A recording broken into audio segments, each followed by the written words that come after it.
ကိုဘဝဆက်တိုင်းကောင်းစားစေခြင်းနဲ့ဆိုရင်တဲ့မကောင်းမှုအကုသိုလ်တွေနဲ့ဘယ်တော့မှကိုယ်ရင်နဲ့နှလုံးနဲ့မရှင်တွဲစေနဲ့နနံပပိနဆိုလိုတာကမဟုတ်တာလုပ်ဖို့စိတ်မကူးနဲ့ကိုယ်ရင်ထဲမှာမဟုတ်တဲ့အတွေ့အကြုံရောက်လာစေနဲ့တောင်းလန်ဖယ်ရှားပြေလို့ပြောနော်လက်မခံနဲ့မဟုတ်တဲ့အတွေ့ဆိုတော့ကောင်းတဲ့အပြစ်ကင်းပြီးတော့ကုသိုလ်ဖြစ်တဲ့အတွေ့တွေကိုတွေးပြီးပါ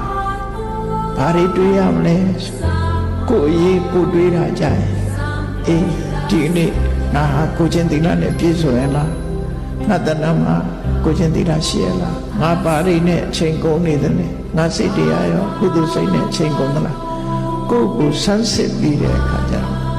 ကုသိုလ်နဲ့အချိန်ကုန်အောင်ကြိုးစားဖို့လိုအပ်တယ်ရင်နဲ့နှလုံးနဲ့ကုသိုလ်ရဖို့ကအရေးကြီးတယ်ရင်ထဲမှာတရားဖြစ်နေတယ်လှူတာမလှူတာတဲ့တရားဖြစ်နေရင်ထဲမှာတတိတွေဖြစ်နေတယ်ရင်ထဲမှာ